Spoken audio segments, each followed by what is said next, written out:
Hello and welcome to this Nature Research custom media webcast titled New Checkpoint Molecules that Regulate Anti-Tumor Immunity. My name is Sarah Hiddleston and I will be your moderator. Today's webcast is sponsored by BioLegend. We'll begin the webcast with a presentation from Dr. Vijay K. Kuchroo, Samuel L. Wasserstrom Professor of Neurology at Harvard Medical School, Associate Member, Broad Institute, and Director of the Evergrande Center for Immunologic Diseases.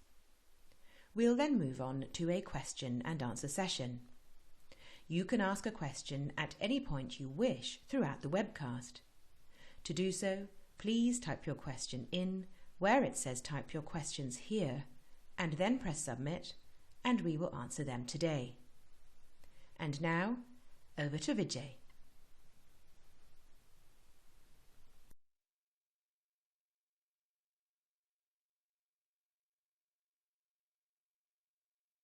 I'm going to talk to you about new checkpoint molecules. We have heard a lot about PD-1 and CTLA-4, but there are a whole series of new checkpoint molecules that are being identified.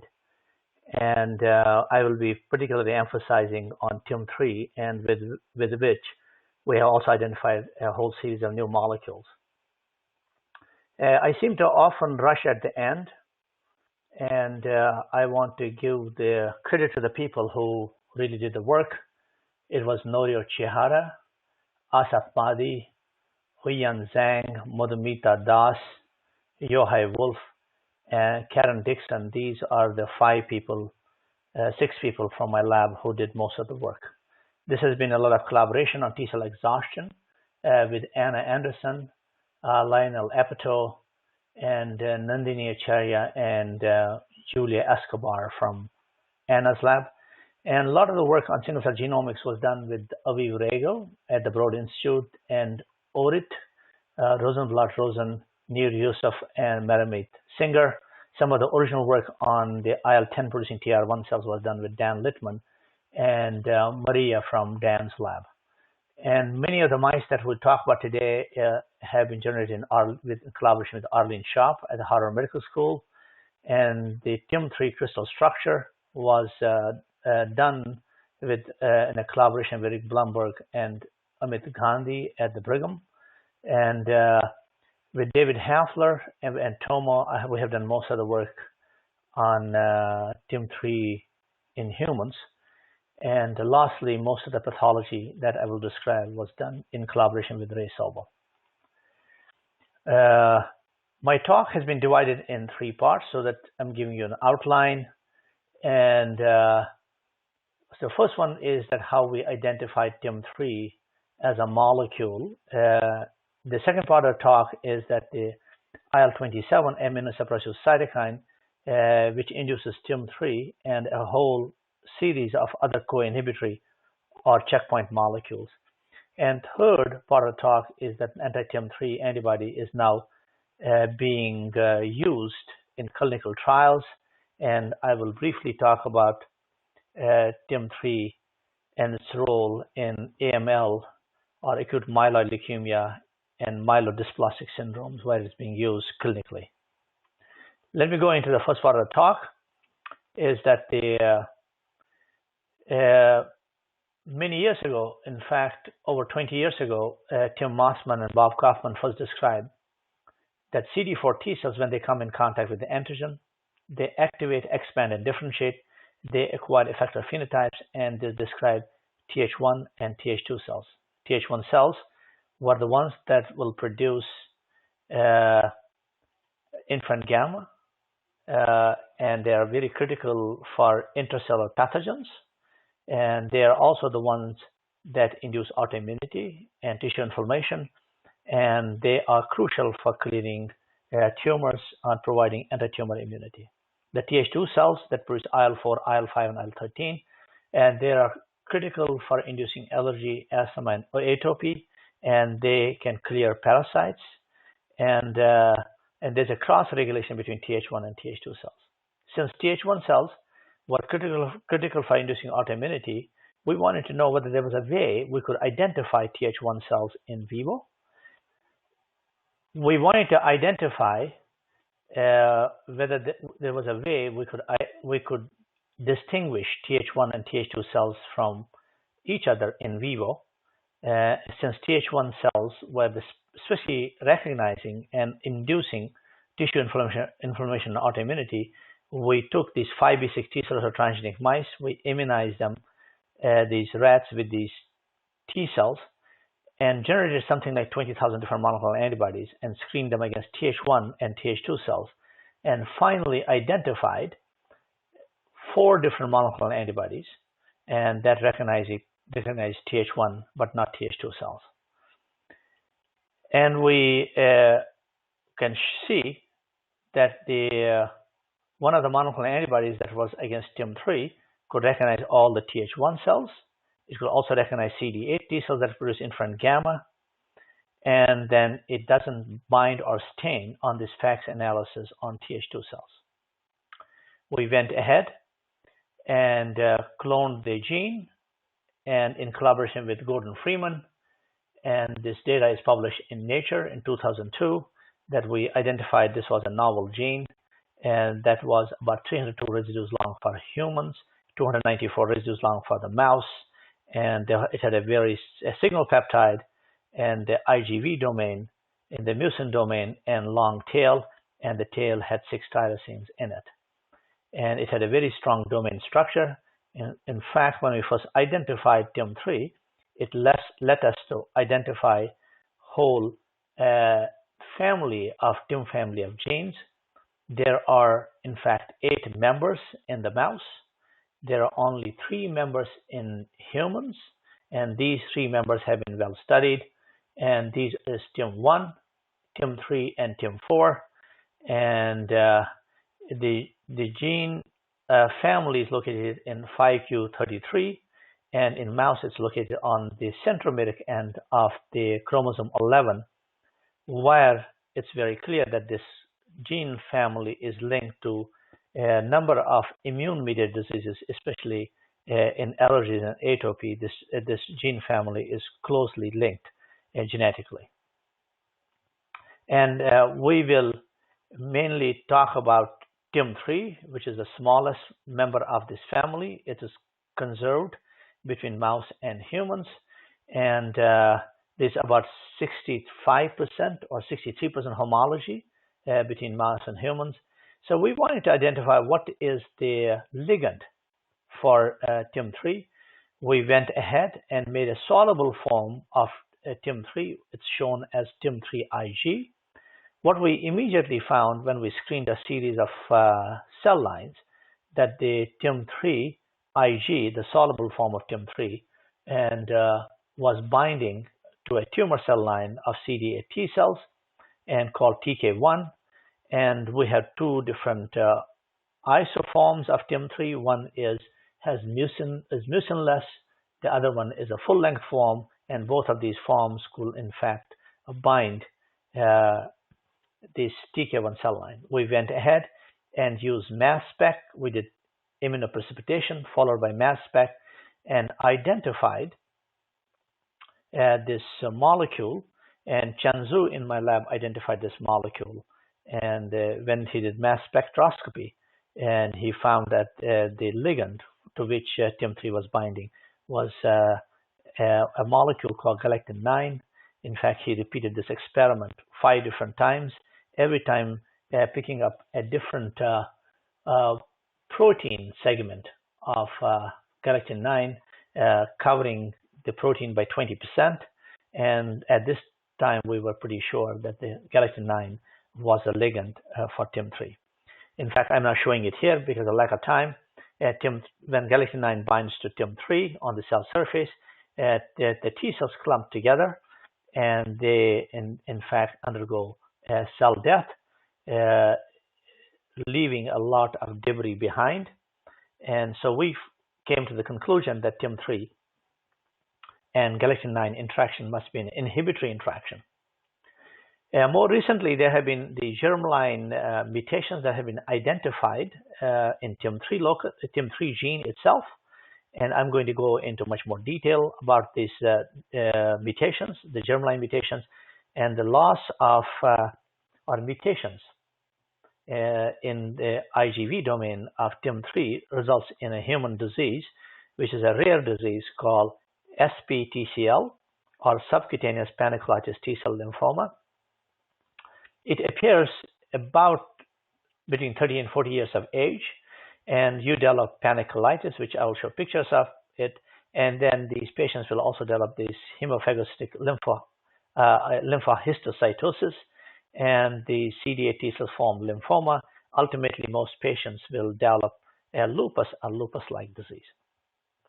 It is not clear how to treat this disease, and it looks like, and some people thought it was a tumor, and in fact, the best treatment for this disease seems to be immunosuppression. So what you have is the disease starts like a rash on the skin, and it's followed by then you have this panniculitis, and which is the central figure here, and where you have these fat pads, subcutaneous fat, these fat pads are encapsulated or circulated by these lymphocytes, CD8 lymphocytes that proliferate and form tumors, and there's a massive activation of myeloid cells as well, and you can see this in this picture on the right, where you can see subcutaneous tumors that are showing in this patient. And as I told you, there are three different germline mutations: Y82C, I97M, or T101I, which is in the IgV domain. And what it does is that if you can see on the figure on the right now, these are your FACS profiles, which shows that in the wild type or in a normal patient, you have TIM3 expression on monocytes. It's expressed on activated CD4 T cells and CD8 T cells. But if you have these germline mutations that are shown on the left in the IgV domain, you completely lose the ability to express TIM3 protein on the cell surface.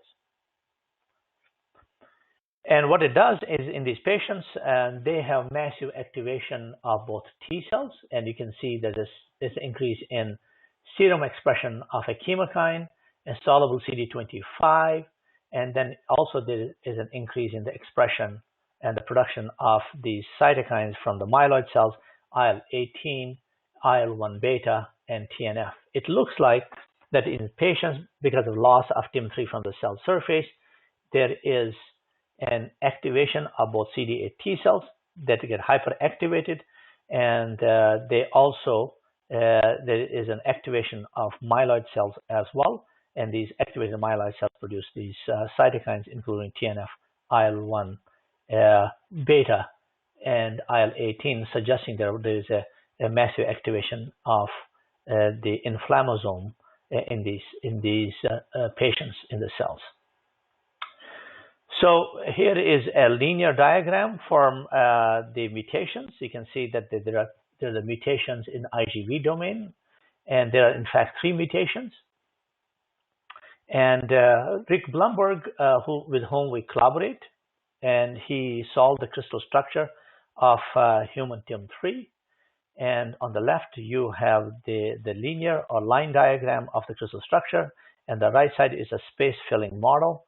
And you can see that all 3 mutations, Y82C, I97M, and T101I, they are all clustering together in this pocket or cavity, and this is the pocket where the galectin-9, the ligand for TIM3, binds. So what you have is that in these patients, there is no cell surface expression of TIM3, and TIM3, in fact, loses its ability to bind to galectin-9. It accumulates in the cytoplasm, and here is the summary that there are 3 different mutations, germline mutations have been found. They are mostly found in East Asian or Polynesians, and these mutations have been retained. It may be giving some sort of benefit to this population where there are a lot of infectious diseases are endemic. And there's also one mutation which is largely found in Caucasian I97M, and it's found in South America in populations a lot. On the on the B, you see that the TIM3 is accumulating in the cytoplasm and resulting in the activation of myeloid cells, where they produce a lot of IL-1, beta, IL-18, TNF, and these patients develop this HLH-like disease. And there is a defect in reduction in number of Tregs, and CD8 T cells hyperproliferate, and ultimately B cells start recognizing double-stranded DNA and develop a lupus-like disease. And so to summarize, that the mutations in TIM3 gene results in the lack of cell surface expression, which results in myeloid cell hyperactivation. There may be defects in Tregs, which has not been properly studied. And there's also CD8 T cells that hyperproliferate, form these tumors around the fat pads, and ultimately these patients develop a lupus-like disease. So what was interesting is, since the TIM3 is an inhibitory molecule, and then in collaboration with Anna Anderson in the lab, we began to understand whether it is also a checkpoint molecule expressed on T cells that infiltrate the tumors. And what you're seeing here is that in mice, we can transplant the tumors. Tumors progressively grow and are not rejected by the immune system. It's because the T cells infiltrate the tumors, and these CD8 T cells are the effector cells in the tumors.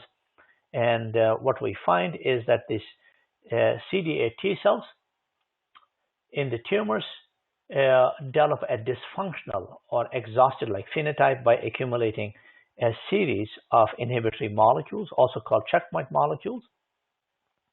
And you can see from the left of this, the black dots are these T cells that don't express either TIM3 or PD-1. They have a normal effector cell function. They produce cytokines, interferon gamma, TNF, IL-2, and some of these T cells will express PD-1, and my computational biologist, Meredith Singer, calls them wimpy because they start losing some of the effector functions. But when the TIM3 and PD-1 both come together, and there's almost complete loss of effector functions of these CD8 T cells in the tumor. And these, we used to call them co-inhibitory molecules, and they have been renamed or rechristened as the checkpoint molecules. If you look at what happens is that these are on your left side, you're seeing these are the CD8 T cells that express, and there's a histogram showing the expression of TIM3 and PD-1 in tumor infiltrating lymphocytes. You can see about 50% of T cells are expressing both PD-1 or TIM3. There are about 32% are expressing only PD-1, and there is a much smaller frequency, about 12 to 13% of cells that don't express TIM3 or PD-1. And we look at the cytokines that are produced by each of these fractions, and what you could clearly see that the cells that don't have either TIM3 or PD-1, they produce normal levels of IL-2, TNF, and interferon gamma. This is seen by intracellular cytokine staining. When they acquire PD-1, you can see there is some loss of IL-2 and there is some loss of TNF, but interestingly, there is even more expression of interferon gamma in PD-1 positive cells, suggesting that the PD-1 positive cells are not all exhausted. There may be also effector cells in there, and that's why, in fact, upon activation, PD-1 comes on. But if the cells are expressing both PD-1 and TIM3 together, you can see there's almost complete loss of all of these effector cytokines, including IL-2, TNF, and interferon gamma. In fact, recently, and this data is now published, we and others, in fact, Rafi Ahmed was the first one to show that there is this antagonism between the expression of TCF7 or TCF1, which is expressed in the stem-like cells. And these are the T cells that have the ability to produce all the cytokines and in fact have effector functions. These are the poised cells that can make effector cells, and these are the cells that respond to checkpoint blockade therapy in cancer. But the moment you get TIM3 expression, you lose the ability to express TCF7, you lose stemness, and in its place, you can see that they also lose the ability to produce all the effector cytokines. So we think that the TIM3 positive cells are terminally exhausted T cells, and these are the cells that don't produce any cytokines.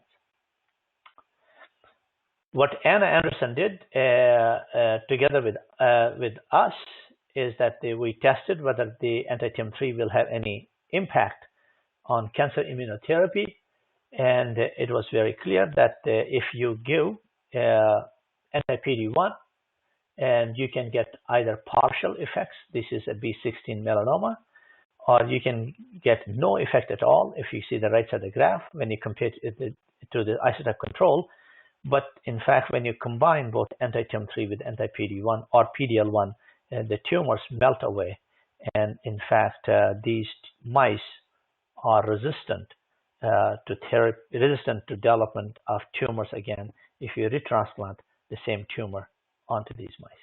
Just to sum up the first part of the talk, what I told you is that TIM3 was identified as a molecule expressed on interferon gamma producing Th1 and CD8 T cells.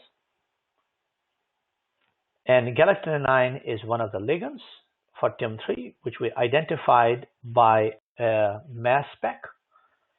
And I didn't show you the data, but the data is published, and interaction between galectin-9 with TIM3 on T cells induces cell death. And I also showed you the recent data showing that the TIM3 germline mutations induces a disease in humans called SPTCL, subcutaneous pancreatitis T-cell lymphoma, in which there is hyperproliferation and hyperactivation CD8 T cells, and they form these pancreatitis around the fat pads, and then the myeloid cells get activated such that you have massive amounts of IL-1 and TNF in the sera of these patients. And these patients ultimately, in fact, develop disease, lupus-like disease. And then I showed you is that the TIM3 has an antagonism with TCF7, and TIM3 together with PD-1 marks exhausted T cells. Let me go to the second part of the talk. And this part of the talk deals with what are the inductive events in the induction of TIM3 and other checkpoint molecules. In this process, we did a screen and identified not only TIM3 and PD-1, but we have identified a whole lot of new checkpoint molecules. So we undertook a screen, and this was done by Chen Zhu. And we took T cells, we exposed them, activated them, exposed them to a whole lot of cytokines. And what was interesting, an immunosuppressive cytokine, IL-27, was the one that induced the most TIM3 expression, and shown on the left side. And then you can see, and if you do the qPCR expression analysis, is that if you activate the cells either in TH0 conditions or in TH1 condition and expose them to IL-27, you can see there's a massive amount of expression, induction of TIM3. And this is on the FACS analysis, is that if you take the unstimulated T cells and in the TH0 conditions, there's very little TIM3 expression. And in TH1 cells, there is, then you can see there's an induction of TIM3. As I said, that TH1 conditions are the best conditions for inducing TIM3. Then if you add in IL-27 and you compare the TH1 conditions, and in fact, in TH1 conditions, there is a massive amount of induction of IL-27, both in the TH0 conditions and TH1 conditions by IL-27. So IL-27 and immunosuppressive cytokines is critical for the induction of TIM3 on the surface of T cells. So we, together with Aviv Regev at the Broad Institute, we were building these transcriptional networks to identify how does a T cell march across and develop a phenotype if you culture them with cytokines. We did this first for Th17 cells, and we developed a similar network for IL-27 activation. What you have here is we take the T cells, we activate them anti-CD3 and the CD28, we put IL-27, and these cells at the end actually develop IL-10 phenotype. That's what we have published, and you can see all the transcription factors within 72 hours are expressed that we have associated with IL-10 producing T cells. And the no cytokines gives you just the activation signal, and this is your control. And with this, what we have done is we have built these chain networks, and we can build them into 3 different phases.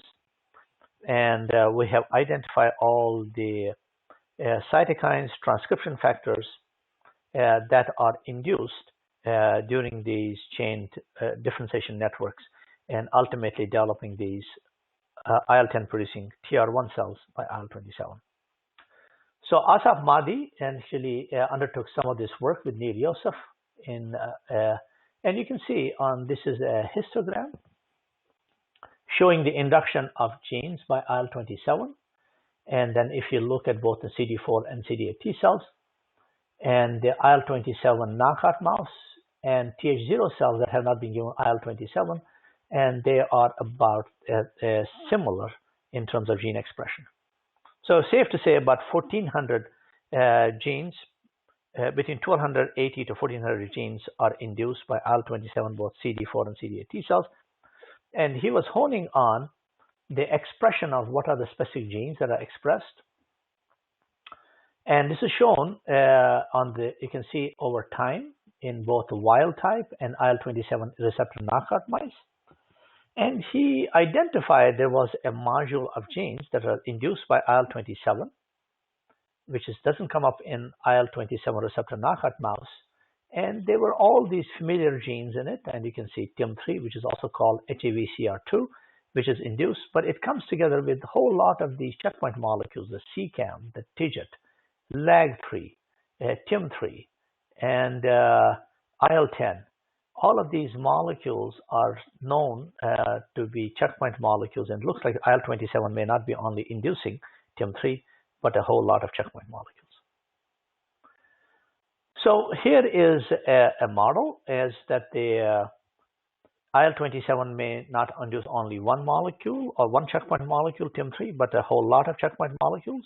And this is basically a model showing that in T cells, in order to activate, expand, and differentiate, they need to have activating receptors, and CD28 together with T cell receptor signal provides the signal 2, and it puts in the T cells into activation mode, and a whole lot of effector and activating molecules have been identified.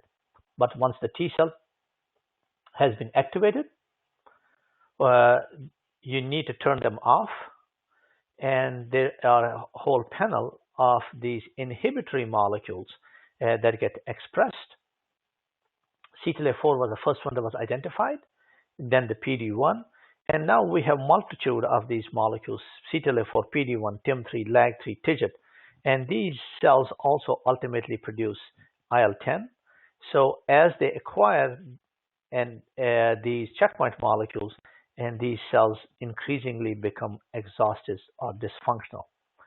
So it is a biological system whereby once you activate the T cells, you got to turn them off. Otherwise, every time there's a viral infection or a bacterial infection, T cells get expanded, and we will land up having these giant lymph nodes, and which need to be resorted to homeostatic levels, and therefore these molecules, these checkpoint molecules, or we call them co-inhibitory molecules, came into existence.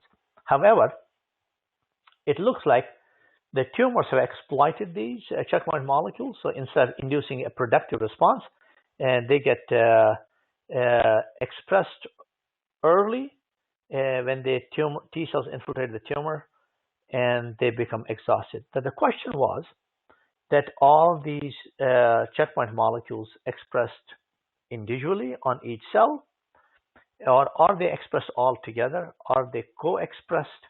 And are they co-regulated? And this question had not been answered. So we addressed this question by doing single-cell RNA-seq, and the data is published. What you have is CD8 T cells on the right and CD4 T cells on the left. And you can see this whole is a Spearman correlation coefficient. You can see TIM3, CTLA-4, TIGIT, LAG3, PD-1 on CD8 T cells. They come as a module. And the correlation coefficient of PD-1, TIM3, LAG3, and TIGIT is 10 to minus 23. On the left side, you can see again these checkpoint molecules are coming together as a module. You can see CTLA-4 from the bottom, then TIGIT, and then PD-1, TIM3, LAG3. And interspersed between in this checkpoint module are these activating receptors of TNF receptor family members. And we confirmed this on CyTOF analysis. And you can see on the CD8 T cells on the right, you can see they form this module.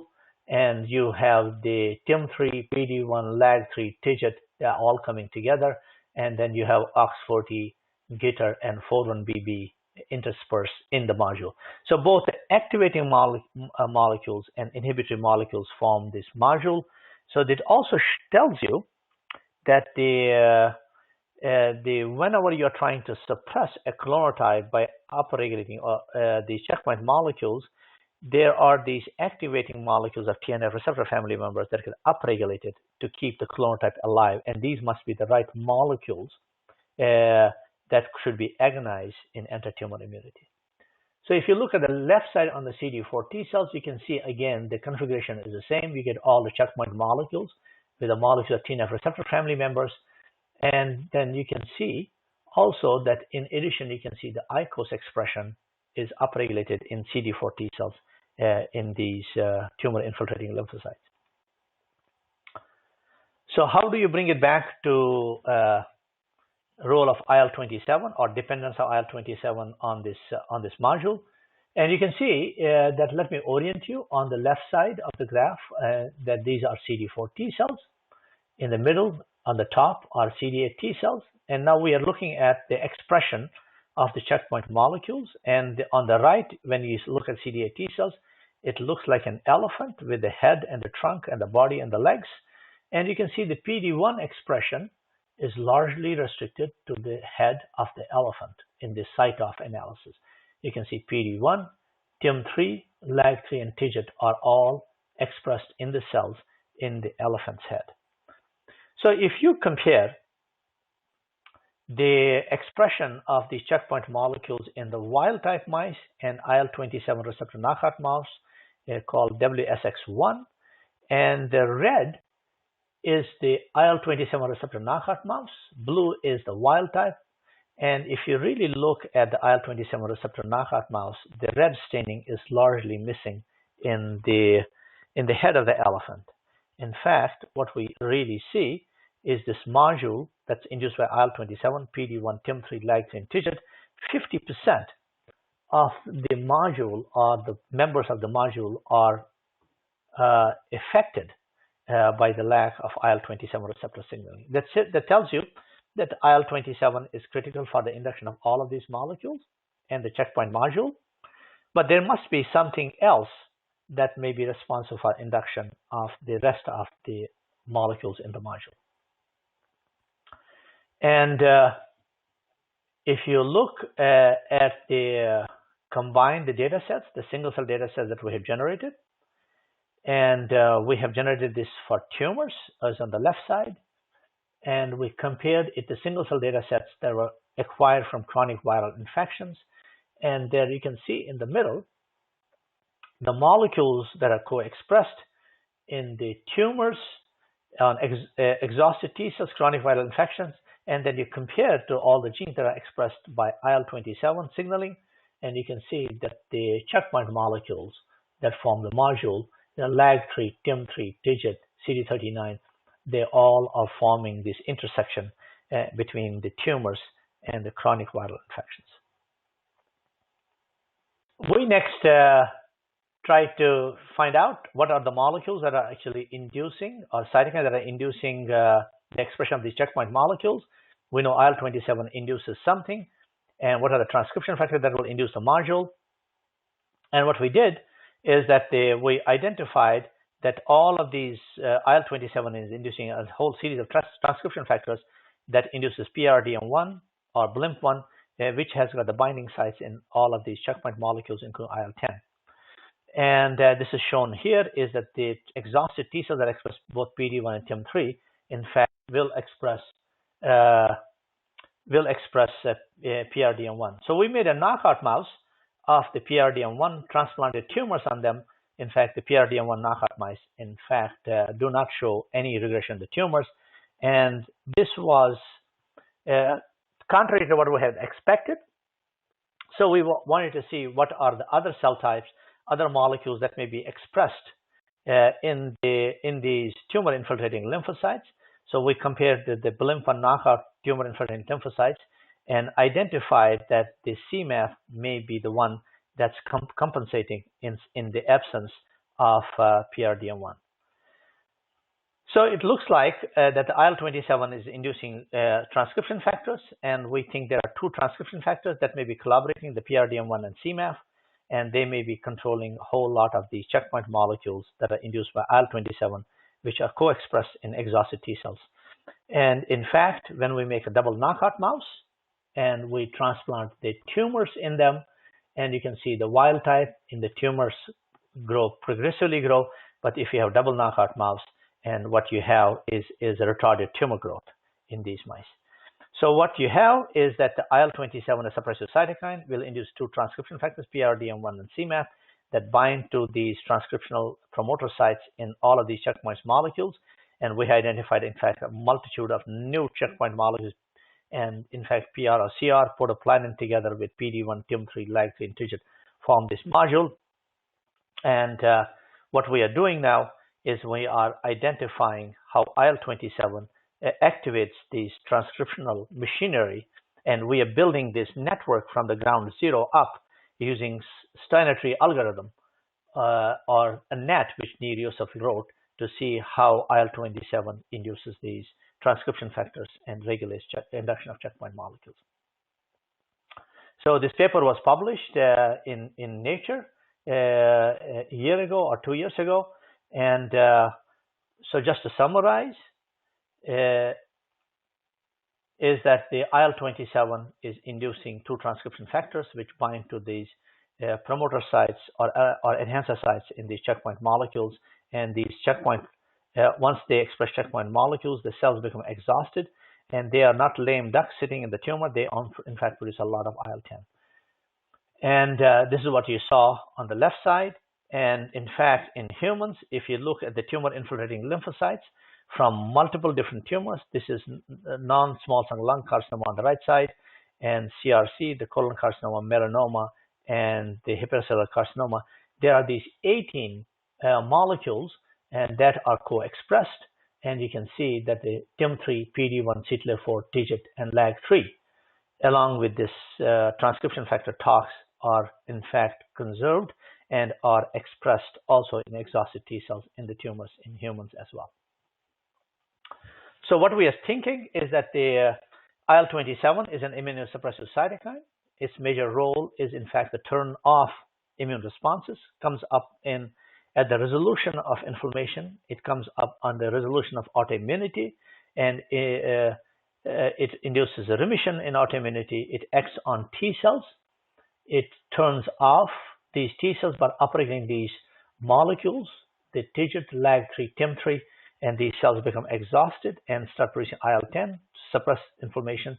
And we think that the tumors have found an ability to short circuit this whole system, and they produce IL-27, and that acts on these tumor infiltrating lymphocytes, CD8 T cells, and makes them exhausted by upregulating all these checkpoint molecules. And we have just made the reporters for IL-27, and we have identified a series of cells that induce the expression of checkpoint molecules in the tumors. Let me get to the last part of the talk. What I have told you so far is that the TIM3 is one of the checkpoint molecules, induces in both in T cells and myeloid cells, and IL-27 is a key cytokine. And when you block antibody blockade with TIM3 and PD-1, you can in fact induce tumor regressions. And then the question is that what does it have any role in humans? In fact, the clinical trials are on the way, and anti-TIM3 has been tested with anti-PD-1 in solid tumors, but it looks like the success may come from treating these patients with acute myeloid leukemias or myeloid dysplastic syndrome, where the patients are treated with decitabine, which is a hypomethylating agent, together with anti-TIM3, or just TIM3 alone, or decitabine alone. And this clinical trial has been, in fact, extended now, and initial clinical trial data. Here is some of the initial data suggesting that there may be, when you combine anti-TIM3 antibody together with hypomethylating agents, you may get, in fact, complete responses in patients suffering from acute myeloid leukemia or myelodysplastic syndrome. So let me sum it up. What I told you is that we have built a regulatory network for IL-27, and we were mainly looking for the inducers of IL-10. But what we found that the IL-27 not only induces IL-10, it induces a module of checkpoint molecules, PD-1, TIM3, LAG3, TIGIT. They are co-expressed and co-regulated. And what I told you is that this module of these four molecules, PD-1, TIM3, LAG3, and TIGIT, has a correlation coefficient of co-expression of 10 to the minus 23, and PRDM1 and CMAF, in fact, are the two transcription factors induced by IL-27 that regulate the expression of this co-inhibitory gene module or checkpoint module together with IL-10. And the data in human clinical trials is accumulating, and the anti-TIM3 antibody is being tested in a number of solid tumors with anti-PD-1, but it's also showing encouraging results in the treatment of AML and MDS. And this is my lab, and we have a soccer team, and you can see that the people who are working in the lab, but they have also a lot of fun. I thank you for your attention.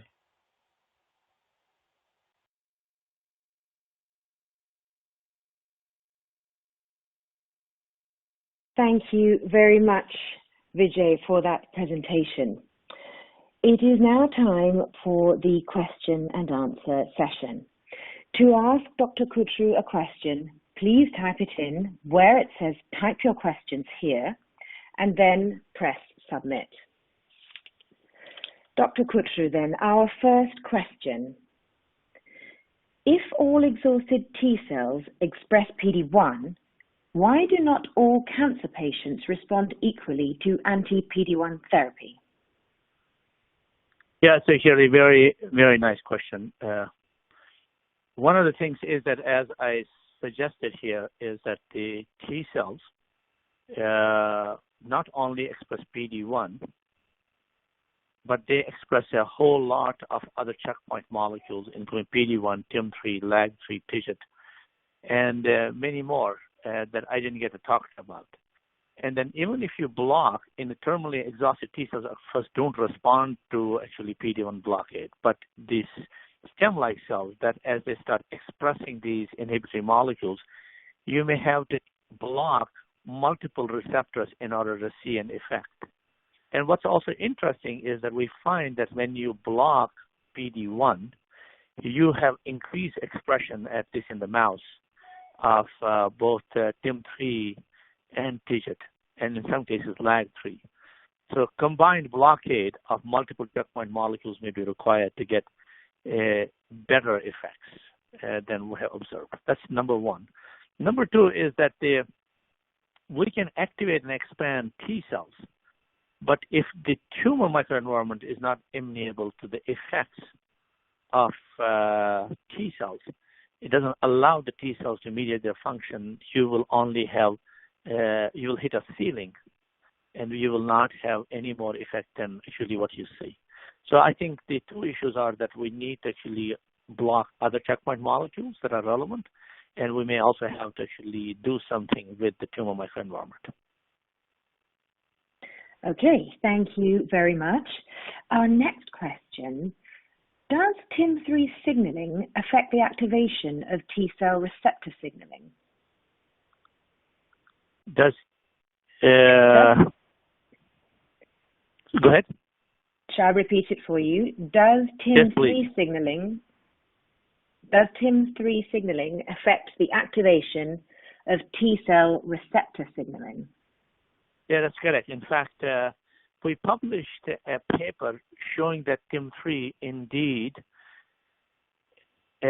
binds to in the tail binds to a molecule called BAT3, and it binds to the TIM3 tail via two tyrosines, 256 and 263, and it blocks the TIM3 function. But if you have a ligand interaction with TIM3, the BAT3 comes off, and then you can immediately see that the TIM3 signaling will inhibit T-cell signals. And there are a number of phosphatases that get included. We haven't worked out in great detail the signaling part of it. That's actually actively being studied in the lab right now. Okay, and then a further question kind of following on for that asks whether in cancer models the treatment of anti-TIM3 antibodies affects the activation of myeloid cells which express TIM3. Correct. That's actually a very good question, and I'm glad somebody asked this question. So myeloid cells express a lot of TIM3 constitutively. And it is looking like that I couldn't give any of the unpublished data in my talk. That was a requirement. And in fact, we have made these conditional knockout mice, and we have also used anti-TIM3 antibody. And one of the things that you really do see is that the conditional deletion of TIM3 on DCs enhances DC function, activates inflammasome, and promotes anti-tumor immunity, leading to tumor regression. So this is a really interesting molecule that seems to have an effect both on myeloid cells, inhibiting inflammasome activation, but it also is acting on CD4 and CD8 T cells, collaborating with PD-1 and other checkpoint molecules to induce exhaustion. Okay, thank you very much. Our next question asks, if TIM3 is shed from the membrane surface by proteolysis, and further, if you see membrane changes in exhausted T cells like membrane ruffling after TIM3 activation. So there is a soluble form of TIM3 that's being produced, and it is being used as a biomarker for engagement of TIM3 if you can, in fact, block and bind all of the soluble TIM3. That is, in fact, true, and we do not know what are the real enzymes that induce the sloughing or enzymatic cleavage of TIM3 from the cell membrane. There may be also soluble forms of TIM3, where there may be alternate splicing in certain species. And we haven't quite figured out what is the long-distance function of TIM3. But we have not seen whether loss of TIM3 from cell membrane has any effect, cell biological effect in terms of changing the membrane structure and or function. Have not done that. Okay, thank you very much. Our next couple of questions are on IL-27 and their importance as a therapeutic target.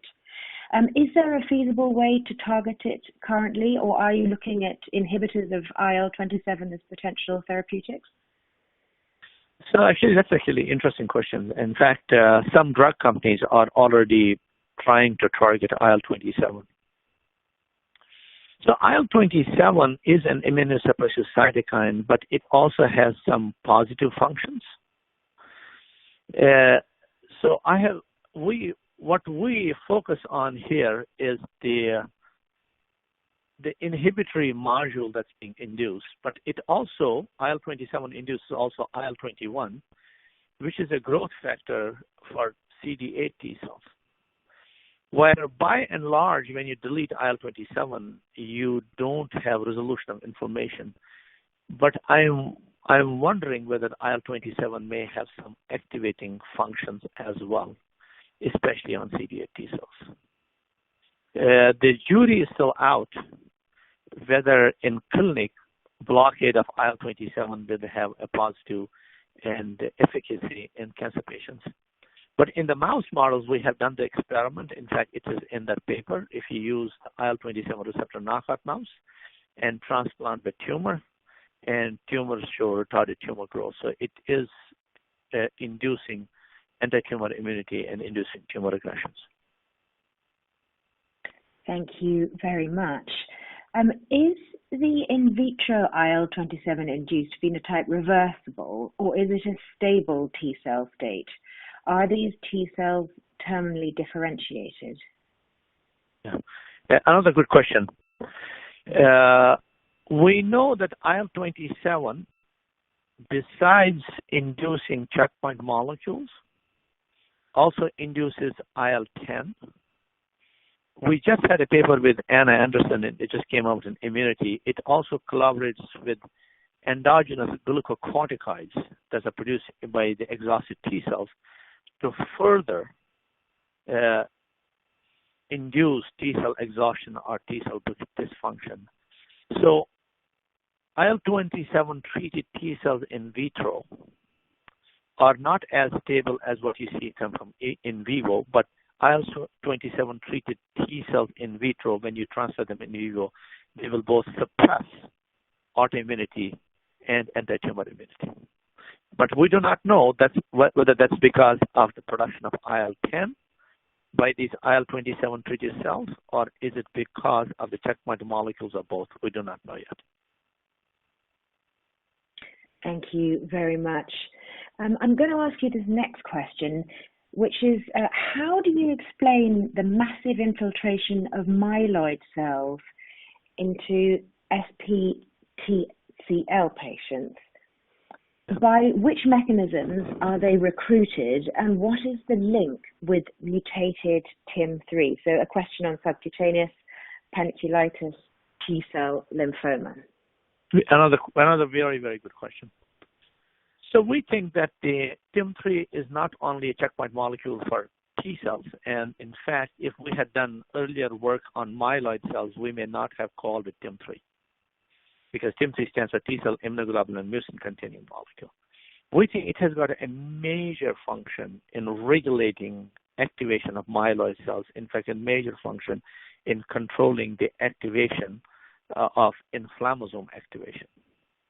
How TIM3 regulates the activation of myeloid cells, we are just beginning to understand. But we know that it is actually a checkpoint for activating both DCs and macrophages and monocytes. So why, then the question is that why do you get, obviously if you get rid of TIM3 in SPTCL, you don't have potentially inhibitory signal going into the myeloid cells. That's number one. And number two is that these TIM3 molecules get made, but they form these huge complexes in the cytoplasm. Whether those molecules have any function and whether they induce unfolded protein response, we do not know. And whether that is the way to activate, or whether you have really lost the tonic inhibitory signal, or both, we are just beginning to figure that out, that whether it's because of loss of inhibitory signal on myeloid cells versus the unfolded protein response, which is going to be activated by the complex of TIM3 in the cytoplasm. But why do they go to the fat pads and form these panniculitis? I do not know. But you clearly see in these fat pads in SPTCL patients that there is hyperproliferation, hyperactivation of CD8 T cells, and there is massive activation and induction of IL-1 and TNF from the myeloid cells around the subcutaneous fat pads. Thank you very much. Our next question is about AML and MDS, and it asks, what is unique about AML and MDS that these indications are responding to anti-TIM3. Are you aware whether the same cohort of patients that respond to anti-TIM3 treatment in AML MDS also respond to anti-PD-1? Yeah. So I didn't quite get the complete question, but I will try to, whatever I got, I will try to respond to. And if, Sarah, if you think that I didn't respond, just repeat the question. So, there is an interesting series of actually papers that are actually being built right now. So what's interesting is that there was a paper from a Japanese group suggesting that the TIM3 is being used or co-opted and expressed by cancer stem cells and of AML. And this TIM3 must be giving some sort of advantage or protection of these AML tumor stem cells from anti-tumor immunity and deletion. And when we give anti-TIM3 antibody, and we don't have clear data because the MBG453, the antibody that Novartis used, is not a lytic antibody. We don't think that the antibody is directly killing the tumor cells.